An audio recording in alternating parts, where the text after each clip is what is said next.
Bora lá, Daniel. Bora esquentar. É isso aí. Crescer empresas de SaaS e consultoria não é uma tarefa fácil. Nem um pouco. Esse é o tema do nosso web, né? Sim. Ricardo, primeiro, queria que você se apresentasse para a galera que está aí. Provavelmente muita gente ainda não te conhece, porque a gente convidou muito do público da Stabilis, que é um público bastante técnico, né? Uhum.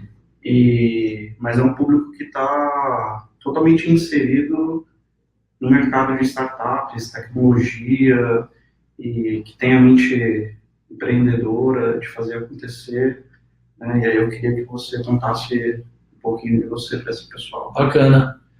Bom, pessoal, boa tarde. Obrigado aí ao Daniel e à Stabilis pelo convite. Eu sou Ricardo Corrêa, eu sou fundador e CEO da Hamper. A Hamper é uma startup que atua no mercado de marketing e vendas B2B. Nós temos um software de automação de prospecção digital. Eu trabalho no mercado de tecnologia há 12 anos, mas a minha carreira ela foi toda na área de marketing, né? Eu trabalhei durante 6 anos na área de marketing de algumas empresas de software, antes de empreender. Eu trabalhei numa era no Brasil aí pré-SaaS, então eu cheguei a trabalhar em operação de venda de software de caixinha, né? Isso não existe mais tem muito tempo, e com modelos de marketing e vendas muito mais tradicionais e antigos, e tive a oportunidade de ser um agente ativo na transformação de todo o mercado, tanto de software para o modelo SaaS, quanto de vendas para o modelo de inside sales, mercado de marketing aí com inbound, outbound. Empreendi na área em 2012, eu abri uma empresa de marketing para atender empresas de tecnologia, foi aí que eu conheci o Daniel. O Daniel foi um dos primeiros clientes lá em 2012, 2013. Assim como o Daniel, na época da Cinestec, eu atendi várias outras empresas, foi mais de uma centena de empresas de tecnologia, que foi ótimo para aprender a empreender e também para conhecer vários modelos de negócio diferentes. E depois de muito dar cabeçada, depois de tentar empreender em algumas áreas diferentes de produto, foi que veio a ideia de desenvolver a Hamper. A empresa foi chancelada em 2016, foi que a gente batizou mesmo e começou a desenvolver o produto. E de 2016 para cá, a Hamper tem sido o meu foco total. A Hamper, dando alguns números, somos eu e o Henrique, os founders da empresa. Hoje nós estamos em 34 pessoas, ficamos em São Paulo. Começamos a vender no começo do ano passado e hoje nós temos mais ou menos 800 clientes ativos.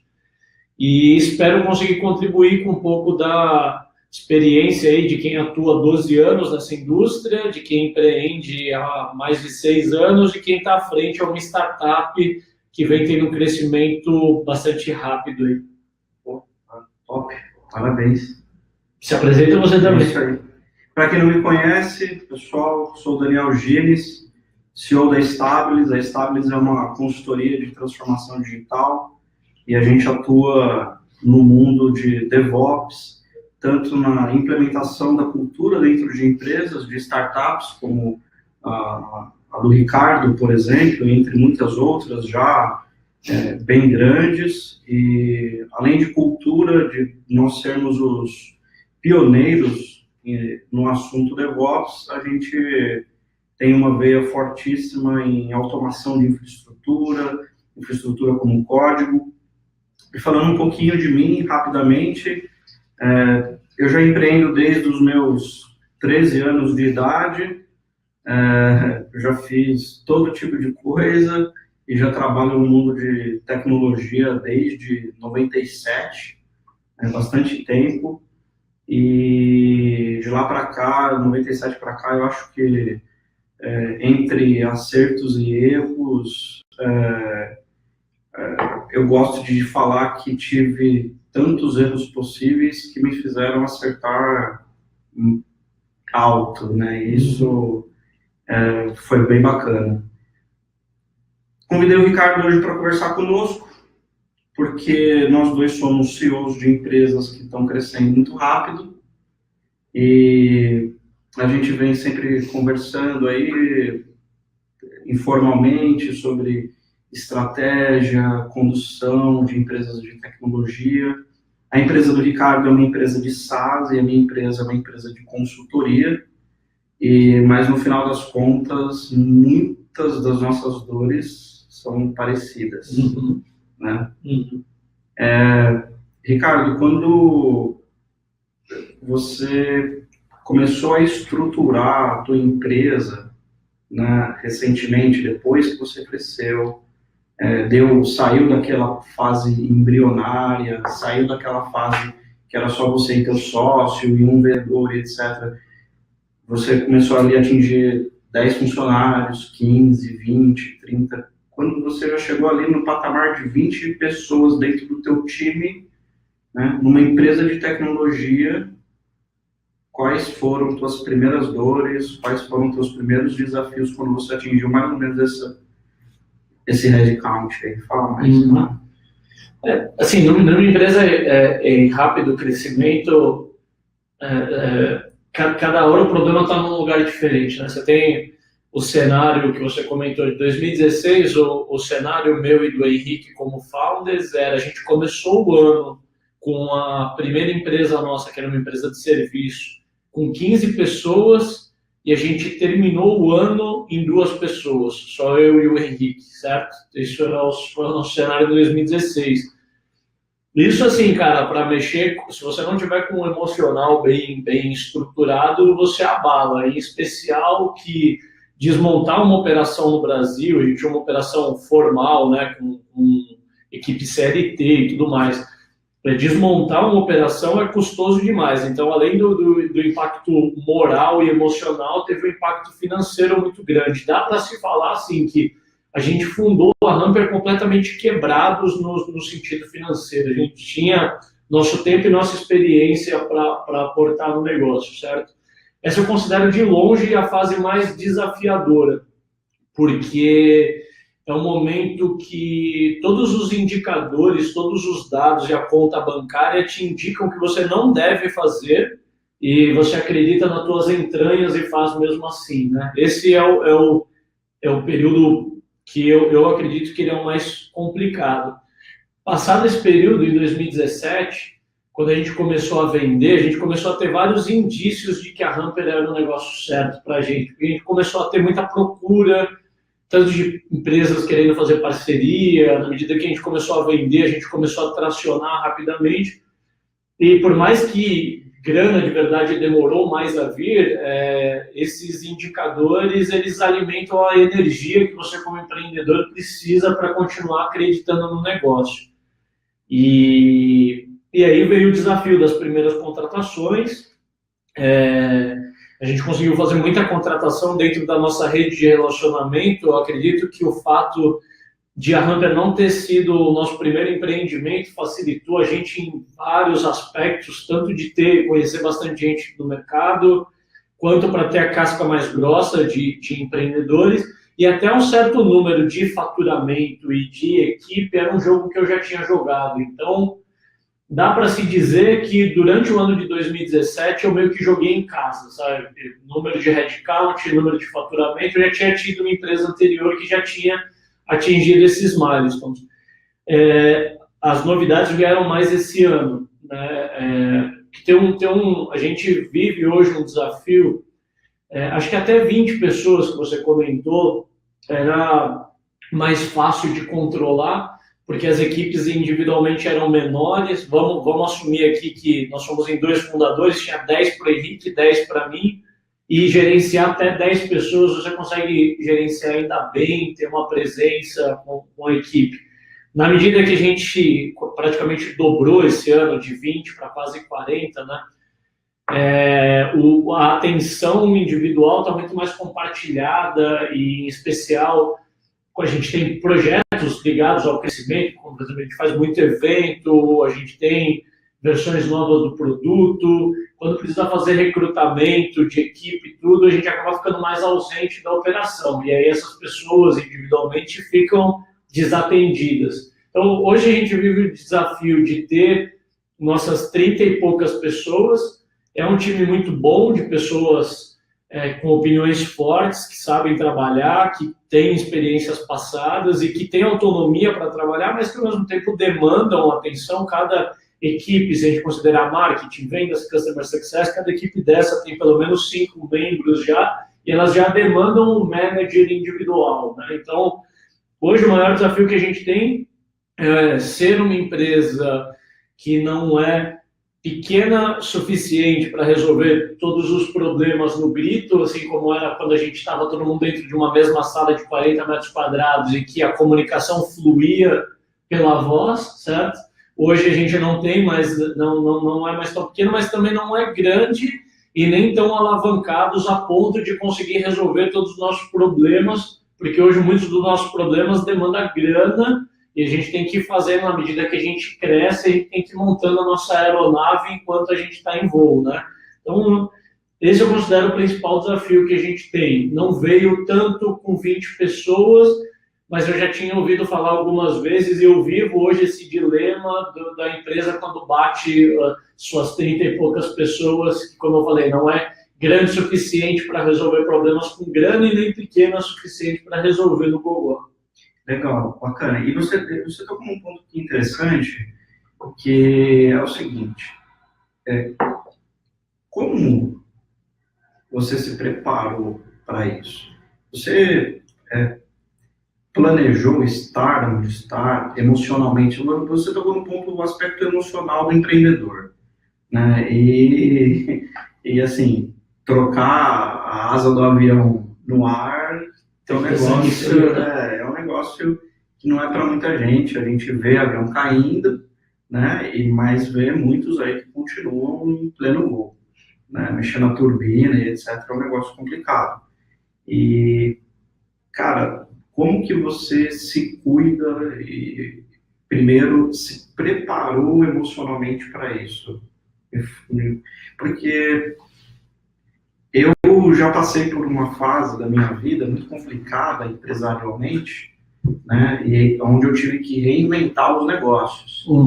Né, e como comecei a empreender muito cedo, né, passei por poucas empresas, né, e fiquei muito tempo em um mesmo negócio, o que me trazia uma dificuldade de ter uma visão externa, né, de como que o mercado funciona, como que as coisas acontecem dentro de outras empresas e assim por diante. Então eu tive bem pouco dessas influências, eu tive que, de outras formas, ir atrás desse conhecimento e trazer. E em alguns momentos eu me sentia até despreparado para determinadas situações. Natural. Como que você se preparou, cara? O que passava pela tua cabeça? Cara, eu acho que assim, é um preparo de longo prazo, né? Quando a gente olha em retrospecto, né? Tem uma máxima que diz que o sucesso da noite para o dia leva 10 anos para acontecer. Não considero, né, e sem falsa modéstia, eu não acho que eu estou bem longe de onde eu acredito que a gente ainda vai chegar com o Humper.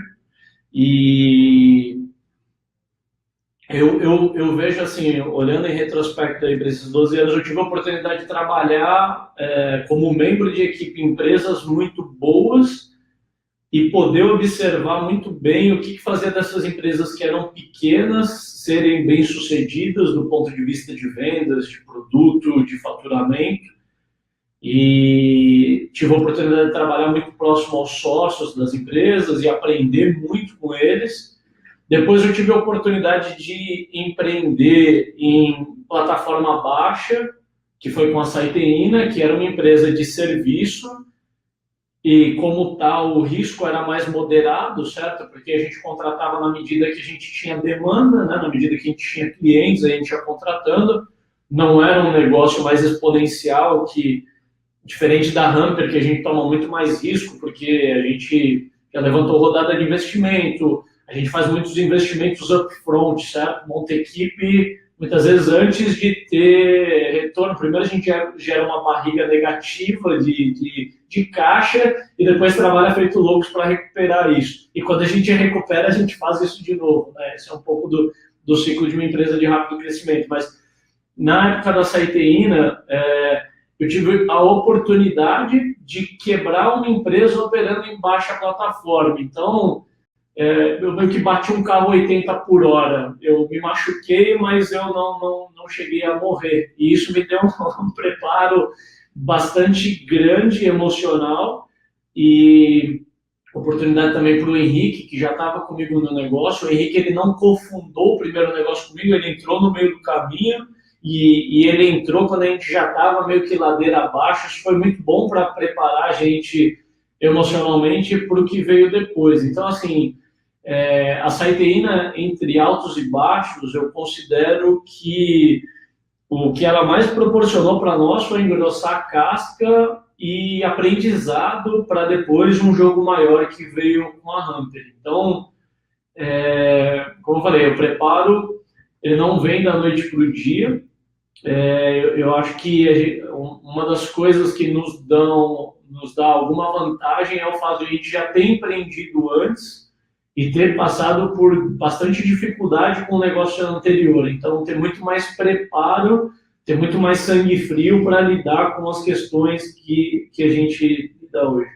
E hoje tem situações que você põe a cabeça no travesseiro e fala, nossa, como é que eu vou resolver isso? Cara, eu diria que semanalmente é um pouco dos temas que a gente reservou para falar, que cara, a gente, assim, como CEO, está sempre lidando com o desconhecido, né? Eu acho que, assim, se a rotina de um CEO ela está muito dominada, muito controlada, é porque a empresa ela já não está mais crescendo num ritmo tão brutal. Agora, no caso de empresas recém-lançadas, como Stabilis, como Hunter, que tem como desafio nos primeiros anos triplicar de tamanho, dobrar de tamanho ano após ano, você está sempre lidando com o desconhecido. Sempre o tempo do CEO está muito mais no caos do que no ambiente controlado e previsível. Isso faz com que você sempre esteja se sentindo despreparado para as situações na qual você está lidando. Porque por mais que você busque em literaturas, que você busque em mentores que você tem, nada é como você viver na pele e passar por aquilo. Então, hoje o desafio eu nunca tinha tido 800 clientes e uma equipe de 30 e poucas pessoas. Ano que vem, o desafio, quando eu dominar isso, falo, uma empresa com até 1.000 clientes e até 40 pessoas, eu já sei como que a banda toca. Aí essa empresa já vai ter 2.000 clientes e 50 pessoas. Então, espero que seja assim, né? Acho que cabe a nós sempre buscar o preparo. Muito difícil se antecipar, é muito mais fácil olhar em retrospecto que você poderia ter feito melhor depois que você já aprendeu. Mas quando você está lidando com o desconhecido, não tem muito como prever, certo? Acho que dá para a gente buscar, e acho que é um pouco de quem está assistindo aqui, muita gente está passando por cenários parecidos, algumas pessoas podem estar alguns estágios na frente, outros alguns estágios atrás, e dá para aprender muito, assim, ouvindo podcast, lendo livros, lendo blogs, conversando com pessoas, mas, cara, assim, só vivendo para realmente, vivendo e vivenciando a situação para realmente saber lidar com ela. Bacana.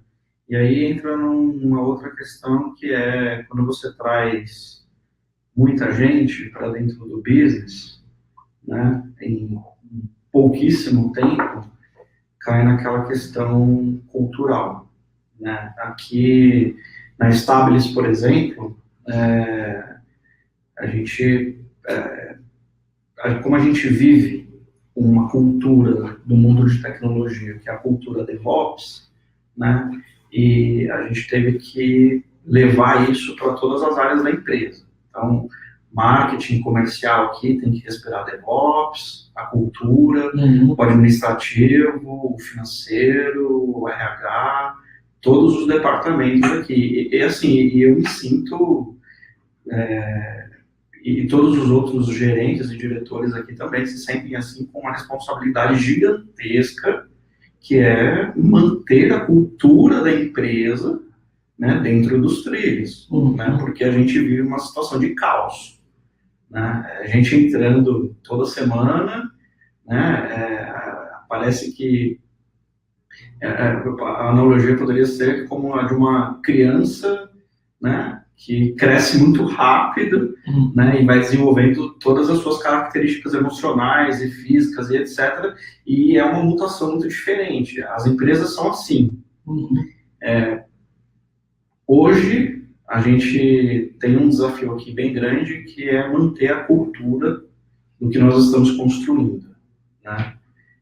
E essa é uma responsabilidade nossa, né? De quem está dirigindo, de quem está à frente, né? Então, a gente, nesse momento, vivemos um caos, né? Porque gente chegando toda hora, chega gente com vício, né? Chega gente com manias, chega gente sem vício, chega pessoas sem manias, né? Como lidar com o caos do dia a dia, né? Como manter todas as pessoas dentro da empresa, dentro da mesma cultura. Como que você lida com isso, cara?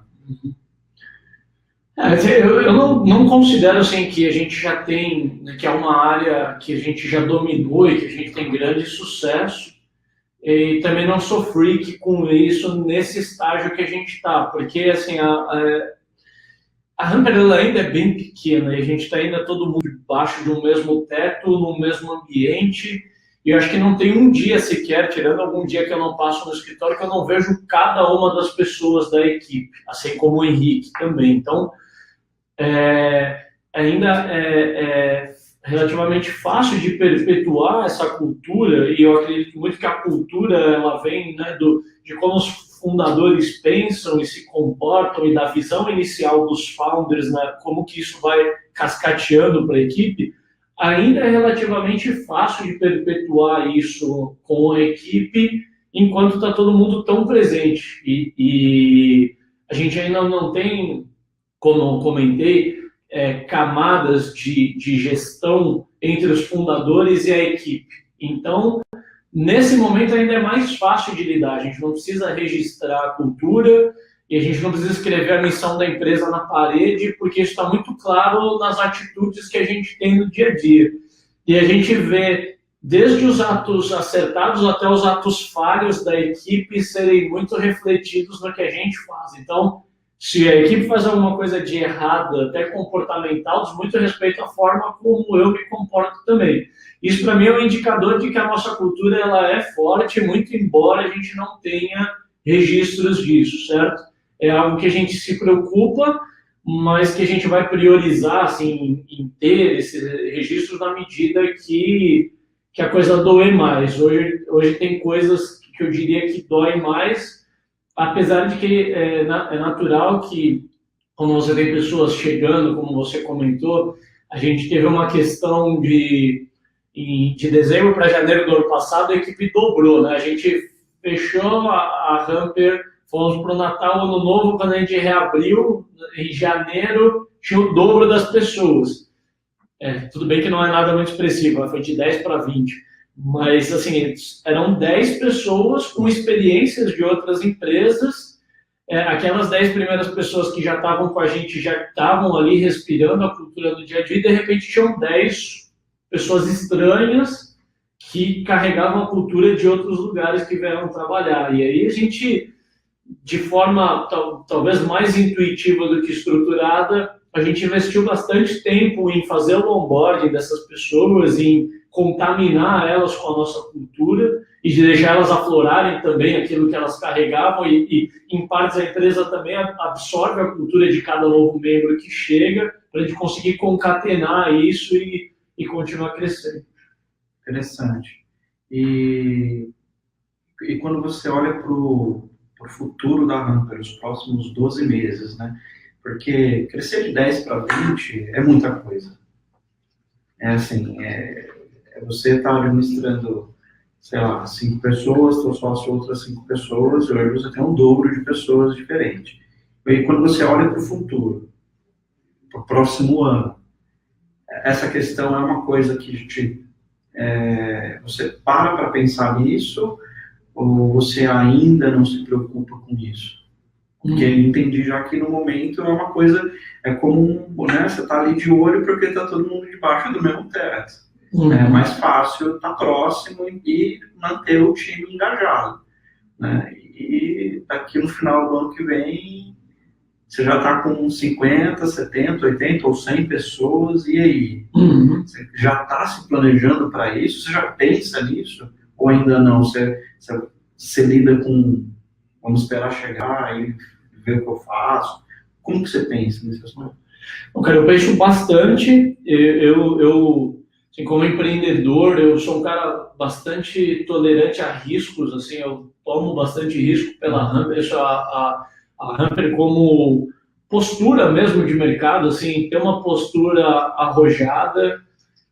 A gente está num mercado que é grande, que é o mercado de vendas B2B. A gente sabe que a gente não está sozinho nesse mercado, mas desde o dia zero, assim, a gente entrou para liderar o mercado, assim, tem uma postura, né, bastante fiel a crescer rápido, a tomar riscos, a fazer primeiro, para ser o player dominante do mercado que a gente está. E para fazer isso, você tem que tomar riscos e precisa ter preparo para saber que você vai atuar mais no caos do que no controle, né? Então, eu, no passado, como empreendedor de primeira viagem, eu era mais fissurado por controle, por planejamento e controle, calcular muito bem os passos e querer ter controle total da operação. Eu era aquele cara freak por ter ferramentas que me possibilitassem controlar o que a equipe estava fazendo. E acho que é difícil você ser grande e ter um negócio grande quando você se pega a coisas pequenas, né? E quando você tenta ter controle total, você acaba perdendo muito tempo com coisas pequenas. E você se pega perdendo sono por questões pequenas. Eu acredito já ter superado essa fase. Eu consigo trabalhar e lidar bem no caos. Eu entendo que o meu papel dentro da Hamper é estruturar o caos, certo? Eu sou o primeiro eu sou aqui o bandeirante que vai na frente ali cortando o mato com um canivete, estruturando para minha tropa vir vindo atrás. Mas eu também não tô, por mais que eu esteja cortando o mato e não visualize tanta coisa na frente, tem um pouco da intuição de quem já está nesse mercado há bastante tempo e conhece o barulho do som, a cor do céu e o cheiro da mata e sabe que direção seguir. Então, então para chancelar bem, eu estou lendo nesse momento um livro chamado Blitzscaling, do Reid Hoffman, do LinkedIn. E ele ilustra bem, né, esse papel do CEO em ter que tomar muita decisão com as entranhas, porque o tempo todo, muito embora o senso comum da galera, principalmente hoje, está muito na moda de falar, você tem que ter dados para tomada de decisão e tudo mais. Meu amigo, quando você está triplicando ano a ano, né, quando você tem um desafio de explorar um mercado que ninguém explorou ainda, você não tem muito dado para tomar decisão. Então, você tem que ter uma intuição orientada, né? Ou seja, não é a intuição de um lunático que não tem a menor ideia do que está fazendo, é uma intuição que ela tem um drive pela série de fatores coletados ali que existem dispostos, mas não tem muito dado assim para falar, pô, qual que é o teu planejamento para sair de 30 para 100? Cara, é um risco da porra, entendeu? A gente precisa ter caixa para fazer isso, precisa ter pista de mercado, e, ao que tudo indica, a gente vai fazer. A gente vai tomar esse risco no ano que vem, aí a nossa expectativa é triplicar de novo. Né? Esse ano, a gente, tudo bem que em comparar 2018 com 2017, era fácil multiplicar muitos números, porque ano passado a gente era muito pequeno. Hoje a gente é pequeno, ano passado a gente era muito pequeno. E a gente vai fechar o ano mais do que 4 vezes maior se comparado o ARR do ano passado com o ARR desse ano. Nossa expectativa é triplicar tanto o faturamento anualizado quanto o headcount da empresa. Isso diz respeito a tomar riscos, a lidar com o desconhecido e considero que a gente está preparado para isso. Cara, isso já tirou muito meu sono. Já vivi muito preocupado preocupado com isso. Contratar pessoas, demitir pessoas, trocar uma equipe inteira. Quando você fala disso, isso me vem muito à mente outras experiências que eu já tive de crescer no mercado de consultoria, porque diferente do mercado de SaaS, né, no mercado de consultoria a gente lida com um headcount absurdo, né, puro headcount, né, então estamos falando de serviços, né, em cima de headcount, e uma empresa de SaaS tem bastante headcount, né, mas você está falando de um produto ali. Você consegue ter previsibilidade do caos? Isso é complicado, né? Você consegue fazer isso? Assim, um pouco diferente do business de consultoria, como é o caso da Stabilis, o que rege mais o teu jogo é o headcount, né? Você tem que ter uma eficiência muito grande de faturamento aplicado sobre headcount. No caso de uma empresa como a Hamper, que o modelo de negócio é SaaS, a regra é um pouquinho diferente e o que dita são os unit economics, certo? É a economia unitária de um cliente na Hamper. Então, o que dita o sucesso ou fracasso de uma empresa SaaS é o quanto de eficiência ela consegue ter em cima da economia unitária de um cliente. Aí tem uma série de métricas que não convém explicar cada uma delas aqui, mas que é você controlar o teu custo de aquisição de cliente, o lifetime de um cliente, quanto tempo leva para um cliente que você traz se pagar, por quê? Se você escala um negócio muito errado, a tua economia unitária está muito torta e o cliente ele não se paga, se trazer 5 clientes que não se pagam já é um problema, você imagina trazer centenas de novos clientes por mês, que é o que a Hamper está fazendo hoje, e essa economia não se equilibrar. Então, isso significa estar abrindo um rombo cada vez maior.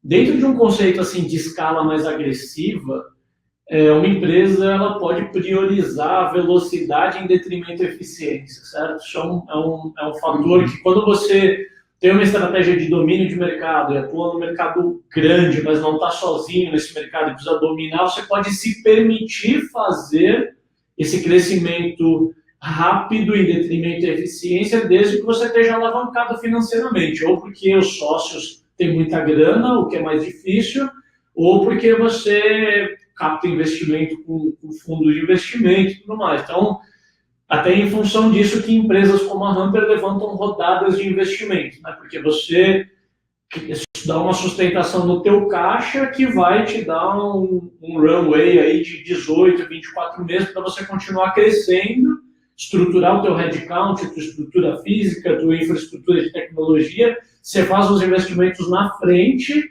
e depois, na medida que você vai trazendo clientes, isso vai se pagando ao longo do tempo. A forma de ter previsibilidade, respondendo agora de forma direta a tua pergunta, ao mesmo tempo que a gente lida com o desconhecido, é um negócio bastante metrificável, né? Então, você começa a gerar quanto custa para trazer um cliente, quantos leads você precisa para produzir um cliente, quantos vendedores você precisa para bater a tua meta de vendas. Cara, aí você tem N indicadores que te possibilitam dormir um pouco mais tranquilo, porque você tem noção, e a gente também não está falando assim de uma escala de dobrar mês a mês, né? Você vai fazer um crescimento de 10% a 20% ao mês, significa você esticar sempre um pouquinho mais aquilo que você já tem. Então, você precisa colocar mais leads no funil, você precisa trazer mais vendedores na medida que a meta de vendas aumenta, trazer mais customer success na medida que a base de clientes aumenta. Então, você tem alguns números que estão ancorados. O desafio de uma startup no estágio que a Hamper está é que você, na medida que você tem uma primeira onda de crescimento, você começa a enxergar a saturação de alguns canais. Então, aquele canal que no primeiro ano fazia você transbordar lead com 2 vendedores, com 6 vendedores, os leads que aquele canal não te dá não são mais suficientes. Então, a sensação é que sempre que você domina algo, você domina canais de marketing, você domina uma equipe de um certo tamanho, vem uma nova onda de crescimento e te coloca em xeque de novo para você conseguir manter essa onda de crescimento. Como líder, o que você acha que mais pega, assim, qual que vai ser assim, fazendo uma análise crítica de você como profissional, o Ricardo, aonde você acha que você vai ser desafiado? Você acha que é uma coisa que vai pegar ali e você vai ter que investir nisso? Tá. Fazer uma autocrítica, uma análise de mim mesmo é complicado, mas assim, eu considero que eu tenho uma veia de estratégia, de mercado, de arrojo, para ter visão assim, dos próximos passos da Humper, do ponto de vista de estratégia e mercado. Eu me considero bastante preparado, eu consigo visualizar, pude antecipar, acho que o meu sócio Henrique, que está comigo desde o começo do negócio, outras pessoas mais próximas como você, não me deixam mentir, de que eu consegui premeditar muita coisa que ia acontecer na Humper e no mercado que a gente está inserido, e considero que ainda tenho essa habilidade de continuar enxergando. A gente tem um desafio de caixa como empresa que é dependente de fundraising, né? A Humper ela já levantou uma primeira rodada, está dentro da nossa estratégia levantar próximas rodadas, e a gente vai ter duas escolhas daqui para frente, que é se a gente tiver que rodar com autonomia, como que a gente vai manter um ritmo de crescimento agressivo com a nossa capacidade própria de fluxo de caixa, ou se a gente vai conseguir levantar uma próxima rodada que vai financiar uma próxima porrada de crescimento e que encurtaria, de repente, um crescimento que eu levaria 3 anos para fazer autônomo para 1 ano. Em ambos os cenários, aonde eu vou me sentir mais desafiado é no quesito pessoas, no quesito equipe, que é... Os cenários, eles mudam muito de figura quando você tem 10, para quando você tem 20, para quando você tem 30. E eu não sei como vai ser com 50, com 100, se a gente continuar assim.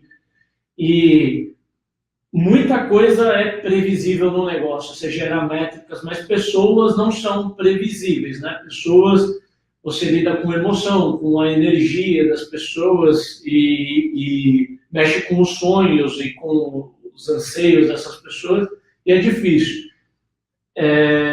Eu acredito que a gente tem uma batida boa com o pessoal hoje, que a gente tem lá hoje na Humper, de comprometer a turma com a nossa visão e de trazer para perto e conseguir liderar, mas confesso que é um ambiente desconhecido, como isso vai ficar com 50, 100 pessoas. Eu vejo, e talvez esse seja o ponto que me preocupa mais, porque eu já vi algumas empresas que nesse ponto do próximo salto aí de 30 para 100 pessoas, seria mais ou menos um estágio que uma startup como a Humper faz uma captação de um série A e dá uma porrada de crescimento. Eu já vi alguns casos de algumas empresas que perderam a mão justamente nesse momento. Ou porque contrata uma camada de mid-management, bota as pessoas erradas e acaba criando um distanciamento dos fundadores, da equipe que está na linha de frente com os clientes, e aí acaba que o CEO acaba muito precocemente dando importância muito para investidores, acionistas e mundo externo, e acaba esquecendo um pouco da operação das pessoas que estão lá no dia a dia. Então, acho que aonde eu vou ser mais desafiado em manter a proximidade que eu tenho com cada membro da equipe e conseguir formar ou trazer as lideranças certas que vão conseguir continuar perpetuando essa cultura, essa visão que a gente tem hoje. Legal. Eu não lembro exatamente onde foi que eu ouvi isso, eu acredito que foi talvez de algum dos diretores da RD, numa palestra, que acho que ele falou assim, que até o 100º funcionário eu que gostaria de estar contratando ou participando do processo de seleção. Uhum. Né? Isso vem muito de encontro de você entender quem você visualiza ali como seus futuros líderes, né? Quem vai ser os teus gerentes de área, quem vai ser os teus coordenadores, etc. Eu tenho essa preocupação, né? Como formar pessoas dentro de casa, né? Porque quando a gente fala de ter 100 pessoas dentro de casa, não dá mais para a gente, como CEO, cuidar de todas ou de muitas áreas como nós fazemos, né? Hoje, pelo que eu entendi, marketing, vendas, a estratégia principal da Hamper está debaixo da sua responsabilidade. É isso mesmo? Sim. Outras áreas também estão? Customer Success. Customer Success. A primeira área que a gente conseguiu trazer uma diretoria e eu consegui me ausentar e consegui trazer uma pessoa muito mais competente do que eu para cuidar foi a área financeira. Hoje a Hamper tem um CFO, a gente conseguiu trazer uma pessoa de mercado e eu nunca fui um cara, como eu falei, as minhas habilidades de administração e finanças, elas iam até o que eu pude aprender com a SAITI, lá na época na raça. Não foi minha área de estudo e confesso que também não é a minha área que me dá prazer de mexer. Então, o que a gente buscou fazer foi trazer uma pessoa muito mais competente que eu. Além de que já desde o começo, eu já tinha o Henrique, que é co-founder e toda a parte de produtos e tecnologia está com ele, que também é muito mais competente do que eu nessas áreas. Agora, as áreas de marketing, vendas e customer success, elas estão comigo e eu tenho até dificuldade de soltar, porque são as minhas áreas assim, que me dá prazer trabalhar com elas, que eu gosto e que eu tenho conhecimento para atuar, e por isso eu estou tentando levar o mais longe possível, para até quando for o momento de delegar, realmente delegar uma área que está minimamente estruturada, com processos funcionando, com um time bom. Engraçado, é uma história muito parecida com aqui em Estáveis. O co-founder aqui da Estáveis é o Henrique Bueno. Coincidentemente, nós temos dois Henriques, que o teu é o CTO, o Henrique Bueno foi nosso CTO há até pouco tempo. Hoje ele já está cuidando de uma área de educação aqui dentro, que é uma área que a gente investe, pega bem forte, né? A gente trabalha com cultura, né? E também passo pela mesma situação que você. Tenho o marketing, as vendas, o sucesso do cliente de baixo e eu fico imaginando quando que vai ser o momento certo de delegar, porque se a gente não delega, a gente em algum momento impede o crescimento. Sim. Então a gente tem que ter bastante, tem que ter previsibilidade do caos e do crescimento, né, e delegar. Isso é bem complicado, né, cara? Quando penso em formar pessoas, eu penso que essa talvez seria uma das coisas onde, pessoalmente, eu mais investiria. Né? Agora, Ricardo, a gente pôs um bullet point lá, que era o dançar conforme a música. Cara, parece piada, né? Mas é mais ou menos o que acontece. A gente tem, como você falou, um bandeirante, né? Você está lá cortando, você sabe, você sente o cheiro e etc. Mas em algum momento você precisa fazer pequenos desvios, né? E para seguir em frente, né? Com que frequência isso acontece no business como de SaaS, de tecnologia, cara? Sim, assim, o dançar conforme a música é que um founder, um CEO, um CTO, ele não tem muito job description, né, cara? Então... a gente lava, passa, cozinha, né? O tempo todo, cara. E assim, eu tive olhando em retrospectiva, os momentos da Hamper, né? Não foi tão longe... E na Hamper, assim, a gente teve um momento onde a minha utilidade era de ser o PO, porque o Henrique, ele é desenvolvedor, e a gente desenvolveu um produto na área de marketing e vendas, e quem conhecia das regras de negócio era mais eu, nesse caso, do que ele. Ele conseguia entender as minhas ideias e transformar aquilo em funções de software. Então, eu fui o primeiro PO, depois eu fui o primeiro BizDev. Eu ia atrás de parcerias, eu ia atrás de conseguir palestras para a gente começar a aparecer no mercado. depois eu fui o primeiro vendedor, o primeiro cara de marketing, o primeiro cara de customer success, o primeiro head de vendas. Então, a cada momento a gente está numa situação diferente. E assim, o CEO ele tem sempre, olhando para macro responsabilidades, tem pessoas, tem caixa, tem estratégia e operação. E as tuas, então são 4 áreas, e as tuas parcelas, elas estão proporcionalmente divididas entre essas áreas, só que a parcela que cada uma ocupa, ela vai sanfonando de acordo com o estágio que você está, certo? Então, tem alguns momentos que operação e pessoas te puxam mais, tem alguns momentos que essas disciplinas ficam mais dominadas, e aí você olha mais para a estratégia, mas para cumprir com a estratégia você precisa ter caixa, então no momento que o CEO vai sair na rua para prospectar investimento. E como eu comentei, o desafio é esse, se você dominar essas 4 macro áreas e saber aonde delas você é mais importante, qual delas está te demandando mais em cada momento. Cada estágio que você tem da startup ou de uma empresa mais tradicional vai demandar mais de um desses quatro pontos. E é muito difícil de prever, por mais que você consiga... o que eu me lembro, que eu estou lendo no Blitzscaling, ele fala que você tem os estágios de family, que é quando você tem 10 pessoas, depois de tribe, que seria tribo, que é até 100 pessoas, depois tem um outro nome que eu não me lembro agora, que seria até 100 pessoas, depois você tem city, que seria uma cidade onde já tem milhares de pessoas. Tem coisas em comum, né? Você consegue buscar benchmarks de mercado e tentar ter minimamente alguma previsão do que vai te acontecer quando você olha para alguma empresa que já passou por aquilo. Mas, de novo, você só vai saber sentindo na pele e passando por aquilo no dia a dia. E você se vê tomando decisões rápidas, porque isso vai demandar tomar decisões rápidas.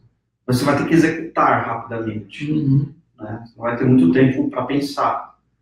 Você tem esse perfil de executar dessa forma? Eu acho que eu não tenho nem escolha de não ter, cara. Assim, não sei dizer se esse é um perfil já que já estava em mim, mas, cara, assim, o dia a dia, a velocidade com que as coisas acontecem na Humper me demandam muito, muito isso.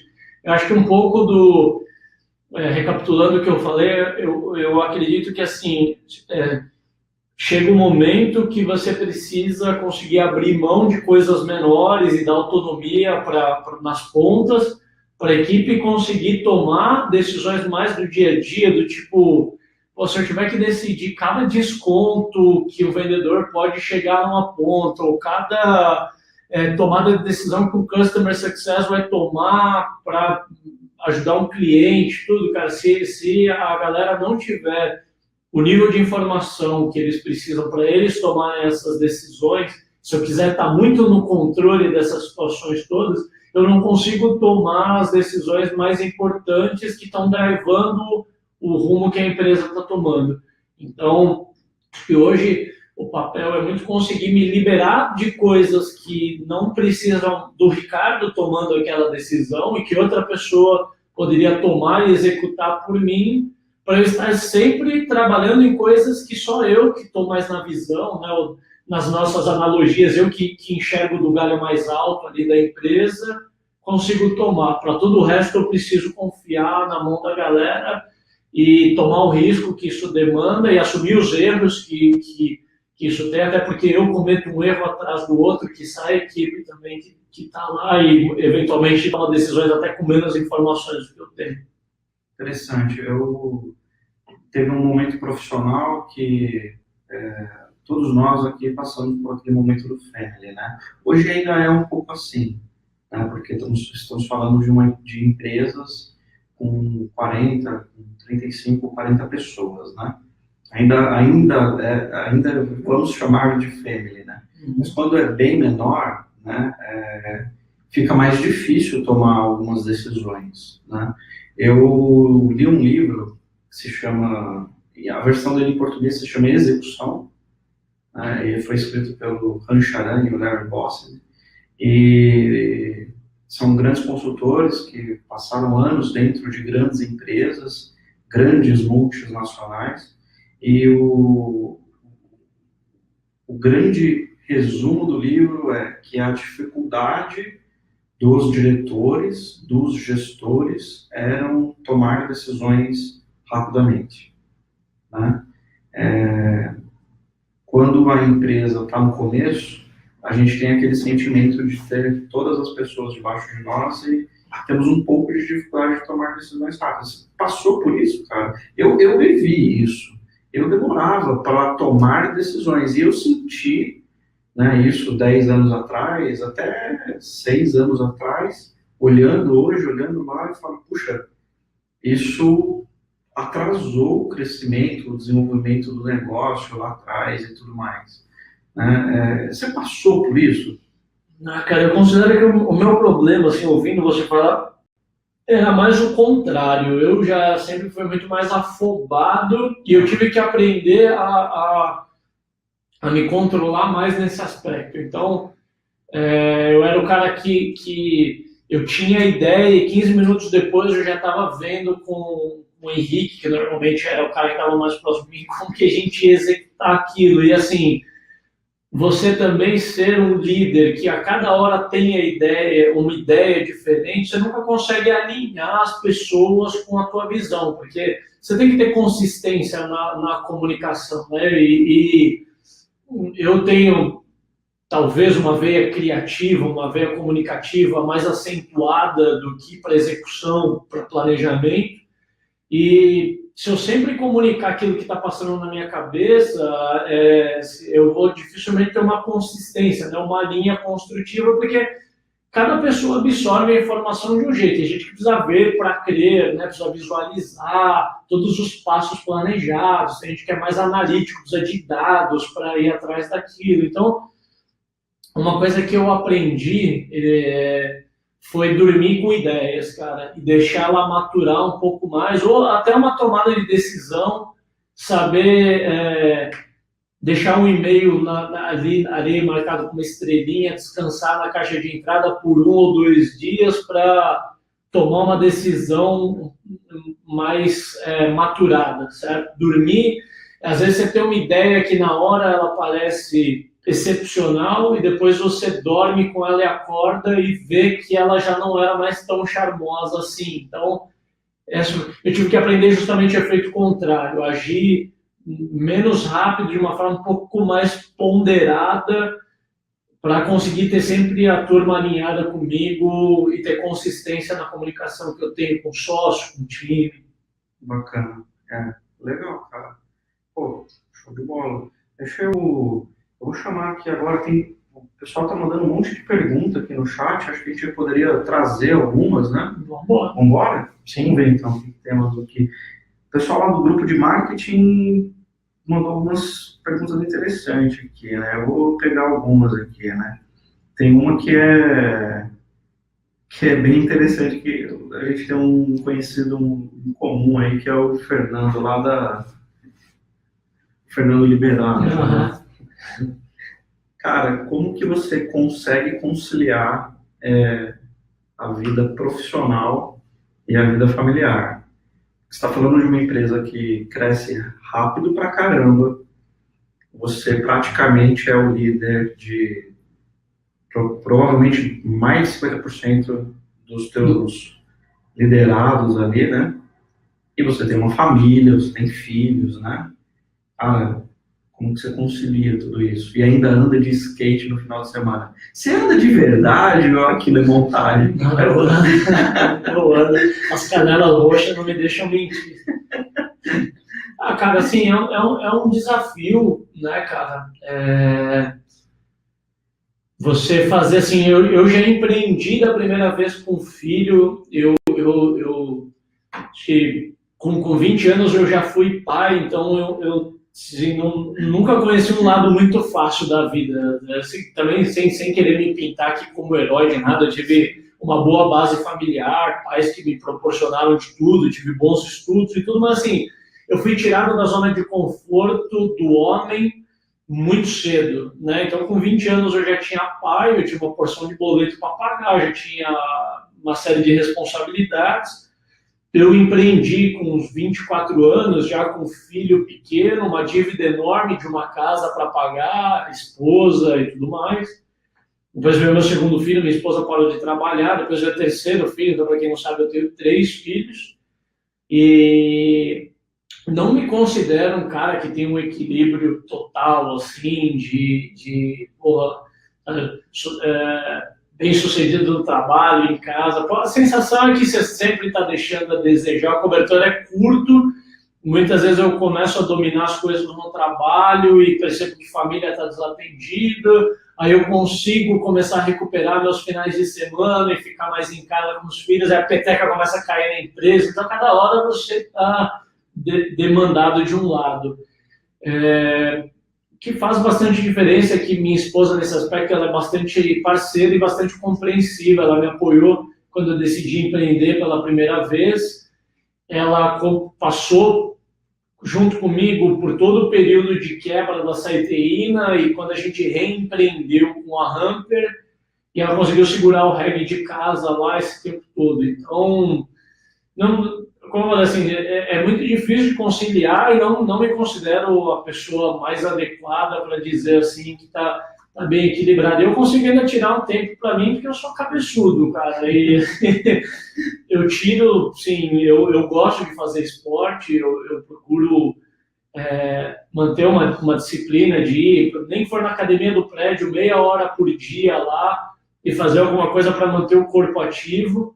E voltei a andar de skate recentemente aí como um hobby, porque se você fica muito bitolado só no trabalho, você começa a meio que entra num círculo vicioso de você tá sempre muito estressado, aí você dorme mal, aí a tua saúde é prejudicada, aí você toma decisões ruins porque você está cansado e estressado, aí você age mal com as pessoas e desconta nas pessoas que estão ao teu redor, o teu estresse. Isso essas pessoas também ficam estressadas, não entregam o melhor, é o tal do círculo vicioso. Acho que quando você percebe que você está nisso, você tem que tentar quebrar o mais rápido possível. Então, tem coisas que contribuem uma com a outra. Eu não consigo ser o cara que é paizão, que chega em casa e deita no chão com os filhos, e talvez não seja nem muito a minha característica, sendo bem franco, minha esposa que não escute, mas não me considero o cara mais afetuoso do mundo nesses aspectos, mas preciso sim de um tempo com família, de um tempo só para mim, de um tempo de exercício físico. Sou um cara que preciso botar a cabeça no travesseiro e dormir à noite, boas horas de sono, para conseguir ter a cabeça boa para realmente trabalhar. Isso contribui. Eu não sou aquele cara, já fui, mas não sou aquele cara retardado que se orgulha de falar eu trabalho 15 horas por dia, 7 dias por semana, porque isso te encurta muito o teu caminho para o cemitério fazer isso. Acho que passa, tem fases que a gente precisa fazer isso, mas eu sou muito mais adepto de trabalhar de 8 a 10 horas por dia com muita qualidade e a cabeça dedicada para o trabalho e ter sim tempo para mim, tempo para a família. Legal. Poxa, acho que eu já estou com 2 pés no cemitério, então. Ainda tá nessa ainda dos tô, 15 anos. Cara, na verdade, eu acho que nos últimos 3 meses, assim, principalmente, é onde a gente mais do que dobrou de tamanho.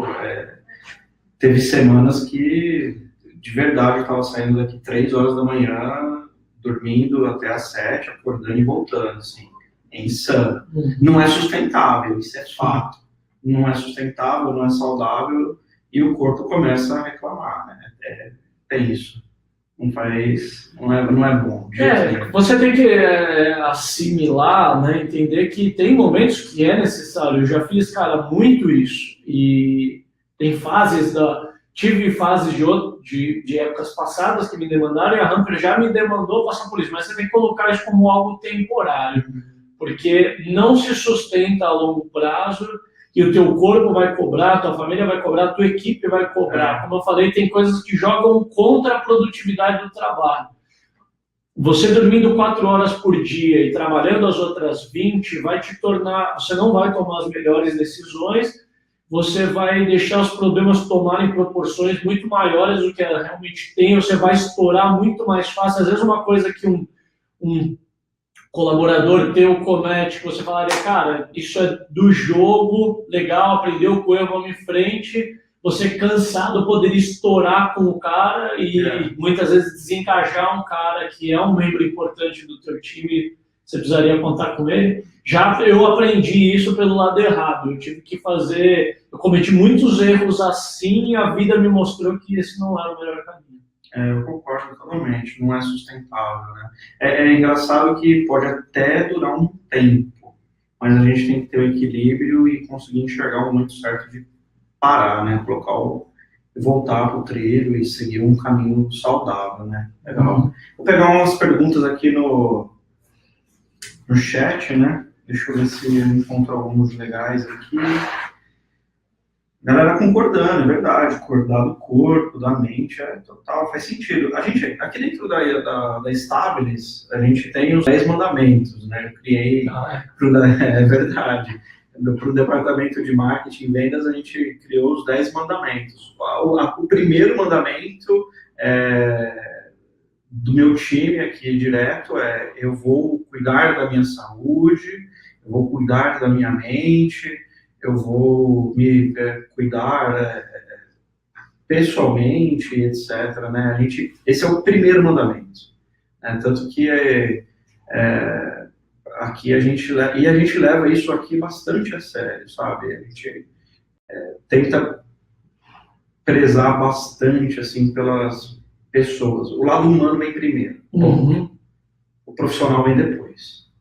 Entendeu? Se a gente sente que as pessoas aqui dentro estão passando por algo, a gente sabe que se ela não está com a mente sã, se o corpo não está bem, o resto vai ser uma consequência ruim. Né? Então, o primeiro mandamento aqui, esse é o primeiro. Um dia eu conto para vocês aí quais são os outros 9. Tem um outro webinar chamado Os 10 Mandamentos. Exato, eu vou falar um dia para vocês dos 10 mandamentos da área de marketing e vendas da Stabilis. Foi legal ter escrito isso aqui dentro. O time aqui dentro foi um jeito que eu encontrei de passar para eles o que está na cabeça do Daniel. Né? Como que o Daniel pensa? Né? Então, a primeira coisa eles sabem, poxa, o Daniel está preocupado com a nossa saúde. Né? Então, a galera não fica preocupada com esse aspecto, por exemplo. Né? Depois a gente conta os nomes aí um dia. Bacana. Vamos ver algumas perguntas. A galera que mandar pergunta, fica à vontade, tá? Vou pegar algumas aqui no chat. Então, deixa eu pegar aqui. Deixa eu voltar bastante. Vou pegar do início, pronto. Poxa, tem bastante, tem gente do Brasil inteiro aqui. Poxa, a gente já deu 1 hora de live, caramba. Umas 291 pessoas, cara. Porra, que legal, cara. Fantástico. Se eu falei merda pra 300 pessoas ao vivo. Que bom. Não dá nem pra editar. Não dá, né, cara? Tem bastante gente que chegou aqui um pouco atrasado, mas tá gravado e depois a gente vai disponibilizar aí pra galera assistir, né? Tem bastante gente perguntando, né? Então, deixa eu pegar aqui. Vamos ver. Poxa, tem bastante pergunta que eu já fiz. Acabei cobrindo bastante e tal. Perguntaram, Ricardo, qual é a tua idade hoje? 31. Porra, pergunta fechada. Você fala 31 anos. É legal, né? O Alan, ele fez essa pergunta, interessante, né? Porque você hoje pode ver empreendedores que já têm uma maturidade, isso está claro, é perceptível isso em você, 31 anos de idade, e você já atingiu um estágio de maturidade aí bem grande, né? Mas continua sendo um cara bastante novo, né? Você fala com propriedade, você fala com responsabilidade, né? E ficou claro que você tem um histórico aí por trás disso, né? Não começou ontem, né? É pai, cedo, com Sim. 18 anos, um monte de boleto para Um pagar. terço da minha vida já eu sou pai. Então já tem 18 filhos, né? 18. Legal. É o Fernando que me pediu para mandar essa. Sim, mas só para quem está ouvindo agora não assustar, são 3 só. Bacana. Deixa eu ver aqui. Como foi a sua jornada até conseguir ser o primeiro funcionário? Você falou um pouquinho, né? A Isabel perguntou aqui. Como é que foi a jornada até o primeiro funcionário? Uhum. Interessante essa pergunta, né? Porque parece que foi assim, a faísca para a coisa toda começar, né? Uhum. O negócio começou do Ricardo, de algum jeito, Uhum. né? Em algum momento. Como é que foi o próximo passo? Sim, cara, aí olhando isoladamente Hamper, né? Como eu e o Henrique, a gente já tinha tido a experiência de ter quebrado o negócio. Quando eu digo quebrou, assim, uma empresa de serviço, ela não fale da noite para o dia, não, o negócio começou a degringolar, a gente começou a perder cliente, teve que ir desligando as pessoas aos poucos, diminuindo estrutura e tal.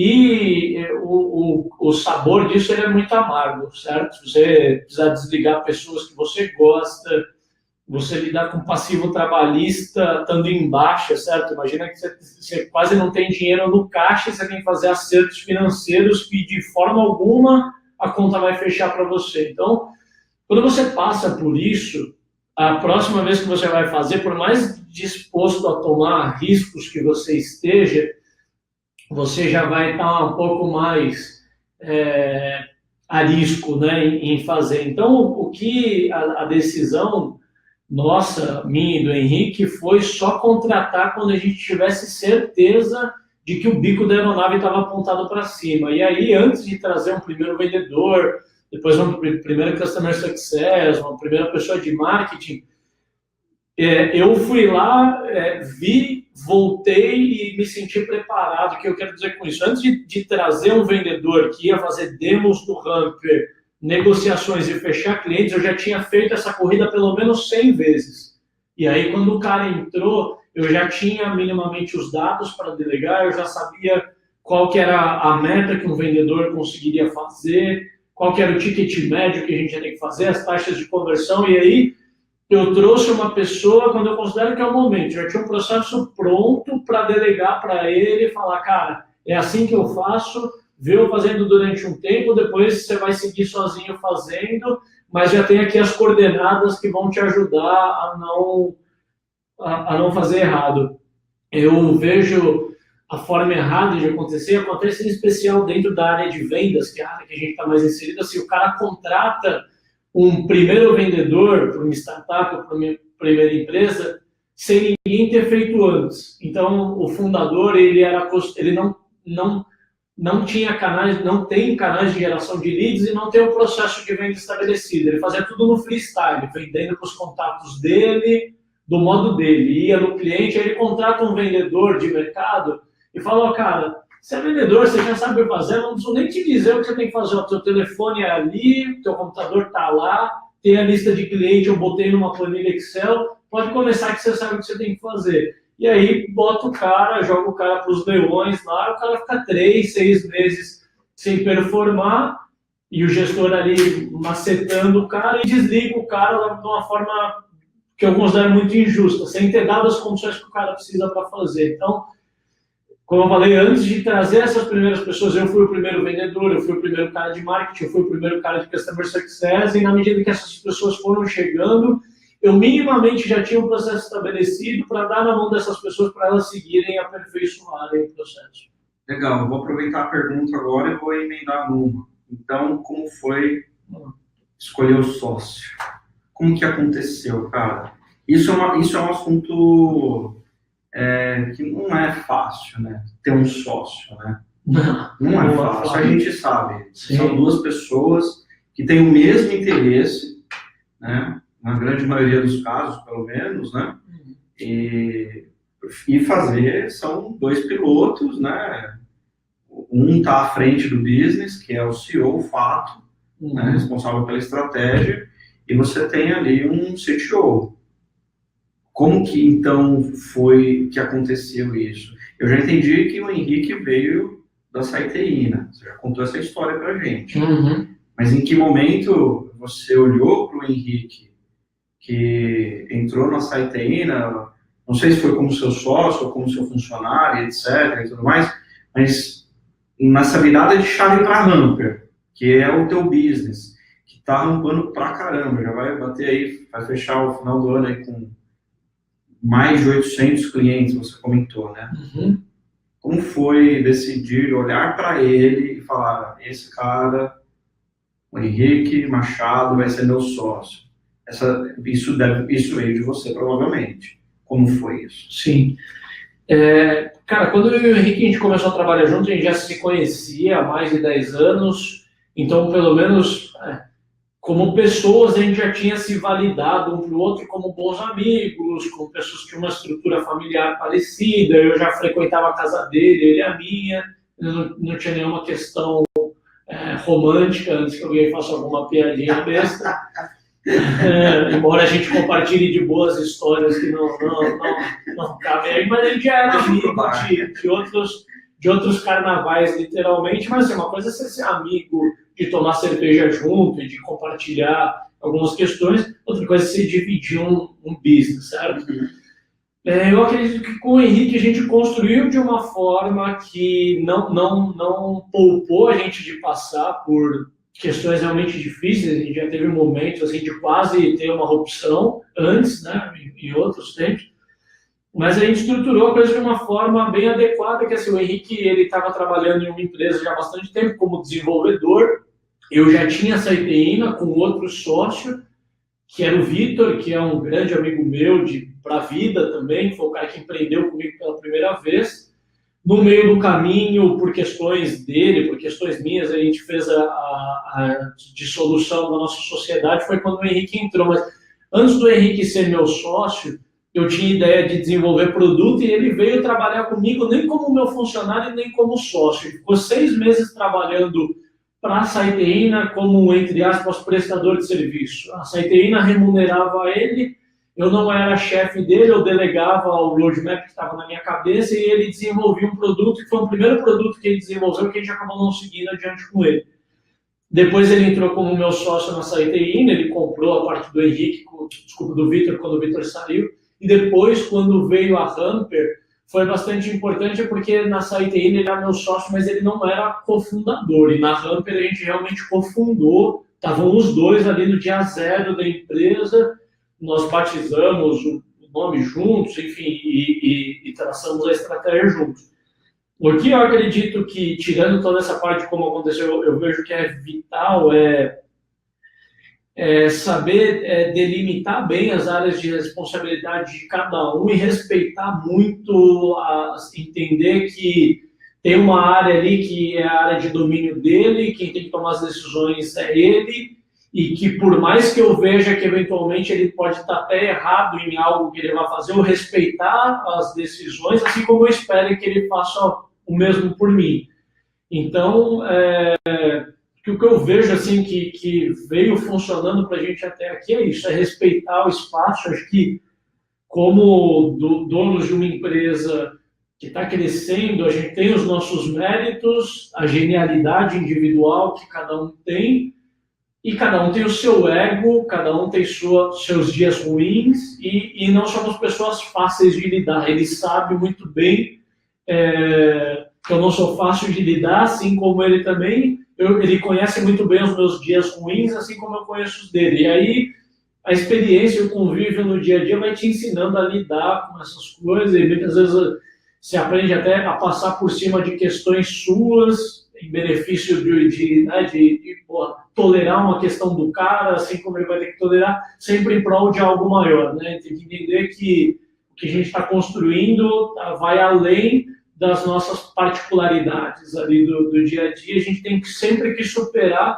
porque a Hamper não é Ricardo e Henrique, a Hamper eles são 34 pessoas que precisam levar dinheiro para casa todo dia ali, e que têm ambições, que têm visão de futuro, e a gente não pode deixar particularidades nossas atrapalharem nesse dia a dia. Então, compartilho desse pensamento. Penso exatamente assim. E não é às vezes parece simples tudo isso, mas não tem nada de simples nisso, né? A gente sabe que a sociedade é muito parecida com um casamento, né? Se a gente não consegue entender, impor limites, ou ter respeito, e entender que as coisas não são no nosso ritmo, né? Não é o nosso gosto, etc., né? É complicado isso, né? É um assunto... Não vejo como um assunto delicado, mas vejo como um assunto complexo. Sim. Né? E é bacana, entende? Eu vejo vocês, assim, sendo desafiados todos os dias, né? O negócio desafia vocês, né?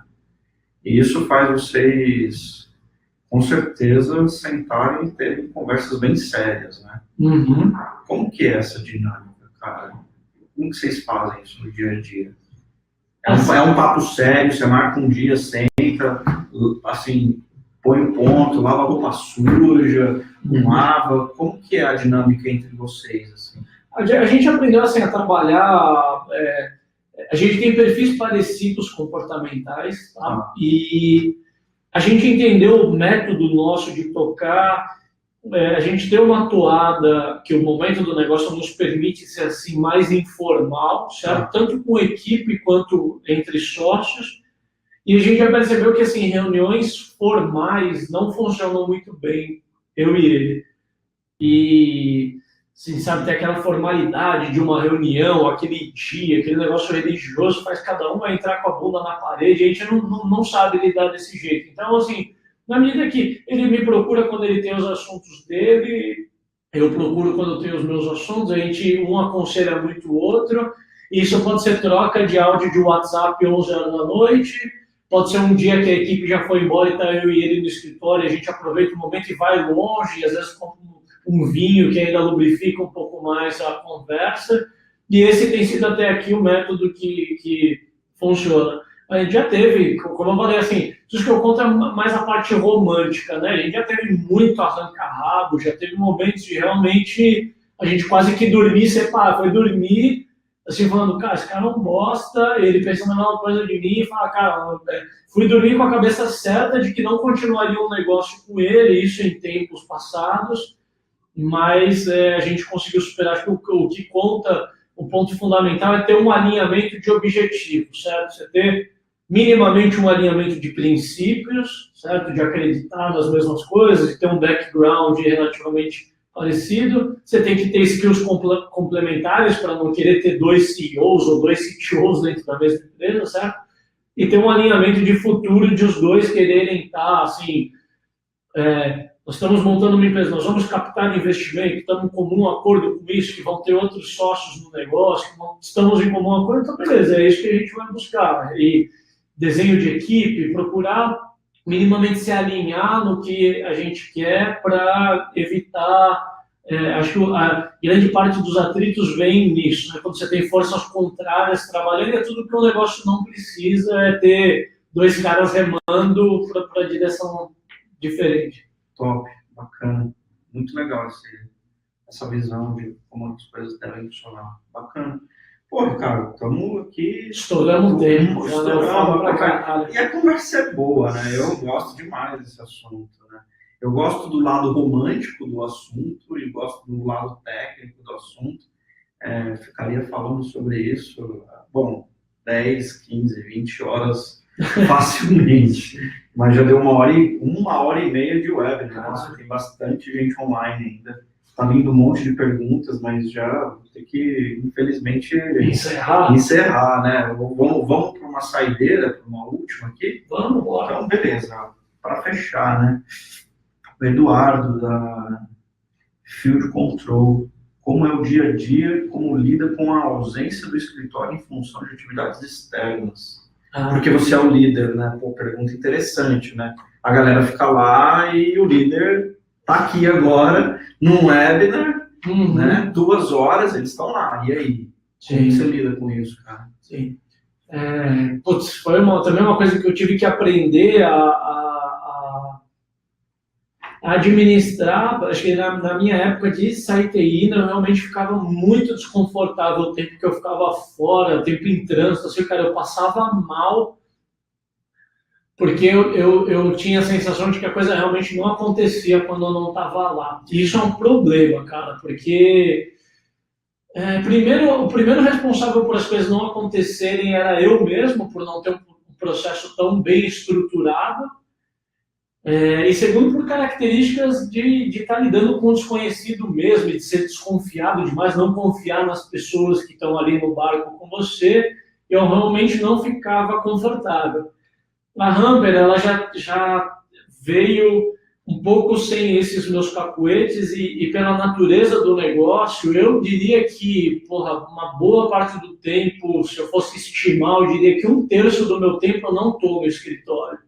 A gente tem o Ramp Up Tour, por exemplo, esse ano a gente passou por outras 9 cidades, a gente está sediado em São Paulo, eu fui para 9 cidades fora de São Paulo só pelo Ramp Up Tour, e mais a convite de aceleradoras, de Sebrae, de outras regiões, cara, eu passei por umas 20 cidades a última vez que eu tinha contabilizado, isso significa 3, 4 dias, às vezes, fora do escritório. E o que eu acredito que é muito mérito da equipe, assim, é uma equipe realmente adulta em termos de maturidade, e eu não preciso tratar eles como criança, não preciso estar lá coordenando, né, dizendo o que eles têm que fazer para a coisa funcionar. A Hamper é uma operação pulsante que funciona com autonomia. As equipes têm autonomia para tomar decisão, em parte tem o mérito meu, que consegui estruturar a coisa dessa forma, e a outra parte é mérito da equipe que realmente tem autonomia e sabe tomar decisões sozinhos. Tem sim um membro ou outro que se aproveita de situações como essa, mas assim, você sempre vai ter uma operação de 30, 40 pessoas, você tem um ou outro que já está desengajado, que está querendo sair e tudo mais, vai se aproveitar no momento que você está fora, vai chegar mais tarde, não vai aparecer. Cara, ossos do ofício. Precisa alinhar o mindset dele, botar ele no trilho, né? Sim, sim. Mas, cara, eu acredito muito em, assim, estruturar o processo e delegar o resultado e ter pessoas adultas que entendem que existe um processo e entendem o que precisa fazer para chegar naquele resultado. E aí você não precisa ficar no cara empurrando ele, falando, ei, cara, vai, isso te dá mais autonomia para você estar fora e se preocupar com coisas maiores. Acho que tem também um lado de a equipe enxergar que o tempo que você está fora também é valioso. Eu lembro que no começo da Hamper, eu comentava com a galera, eu falava, puta, semana que vem eu vou estar fora em viagem de novo. E eu fico meio ressentido de, deixar vocês a semana toda. E os caras falavam, não, cara, quando você está fora, você está gerando lead pra gente. Você tem que estar na rua falando, porque cada evento que você vai ajuda a Hamper a se tornar mais popular, ajuda a encher a nossa agenda. Então, a galera também está bem alinhada com a importância que eu tenho de ser um líder da operação, um líder da galera, mas também de ser entre aspas, uma figura pública da Hamper que está levando um pouco da nossa mensagem aí para o mercado. E isso é uma responsabilidade que eu levei um tempo para ficar confortável com ela, mas hoje eu assumi e entendo que eu tenho esses 2 papéis. Bacana, top. Ricardo, para fechar, cara, passa uma mensagem para o público desse teu evento. Eu fiquei sabendo hoje que eu já sabia do evento do Ramp Up Tour, mas eu fiquei sabendo hoje que semana que vem é um evento para quase 1.000 pessoas, né? Gente pra caramba. O empreendedor aumenta as coisas, 700 pessoas. Pô, é quase 1.000, né? Poxa, eu fico imaginando como é que vai ser o ano que vem, mas um dia a gente fala sobre isso depois, não temos mais tempo. Passa a mensagem para o pessoal, fala do Ramp Up, comunica o pessoal o que eles vão encontrar lá e faz um resumo rápido. E já adiantando para todos vocês, o Ricardo ele deu para a gente um link com o evento. Ele é um evento grande, ele é um evento pago, né? E a gente vai mandar para vocês por e-mail aí um link com um desconto bacana para quem está assistindo o webinar. Pô, valeu, cara. Valeu. Top, passa o recado. Legal, cara, o Ramp Up Tour é um evento itinerante, a gente passou por 9 cidades até aqui, a gente vai encerrar em São Paulo, que é a nossa onde está a sede da Hamper e da Universidade Previsível, que é a nossa parceira do evento. A gente teve mais de 1.000 pessoas presentes nas outras 9 edições, vai ter mais 700 agora aqui em São Paulo. O evento ele vai ser dia 11 de dezembro, na terça-feira que vem. Vai ser no Teatro Gamaro, que é na Moca, um lugar super charmoso assim, que a gente encontrou, que é exatamente o que a gente queria, uma área de auditório para dar o espetáculo lá, um dia inteiro de conteúdo. São 16 palestrantes que sobem no palco ali para compartilhar. A gente chama de abrir a caixa de ferramenta, né? O cara vai subir ali no palco para contar como ele está fazendo uma operação dele para gerar leads, para bater metas de vendas, para contratar e remunerar a equipe, entre outras coisas. Vai ser um dia inteiro. A gente também tem uma área externa com algumas atrações ali de feira de negócio, vai ter happy hour no final do evento. E como você comentou, para a galera que esteve presente aqui, a gente compartilha depois no final um link de desconto, seria super legal. A gente tem gente de fora de São Paulo vindo para cá também, então não se limite só para quem, se você está em outro lugar, mas está construindo tua máquina de vendas, não teve a oportunidade de ir em algum ramp-up que foi mais próximo da tua cidade, não perca a oportunidade de terça-feira que vem lá passar um dia com a gente. E aproveitando para deixar uma mensagem final e até do porquê de eu estar aqui com o Daniel, como eu comentei, eu atendi o Daniel na época da Saiterina, na época eu era uma agência de marketing, o Daniel tinha uma empresa de tecnologia. A gente acabou estabelecendo uma amizade muito grande e a gente atravessou várias fases, né, compartilhando aí aprendizados e desafios, muitas vezes desabafando.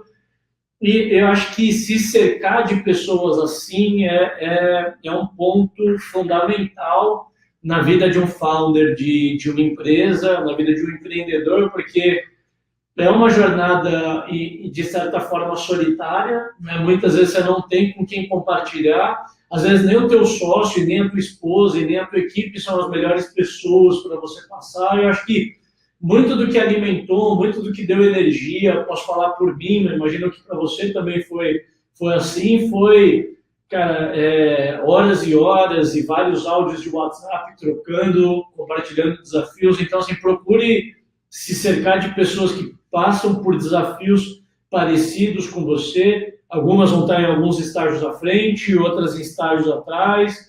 Em alguns momentos você vai doar mais conhecimento do que receber, mas também vai receber muito conhecimento. Então, procure se cercar de boas pessoas confiáveis, como eu tenho o Daniel.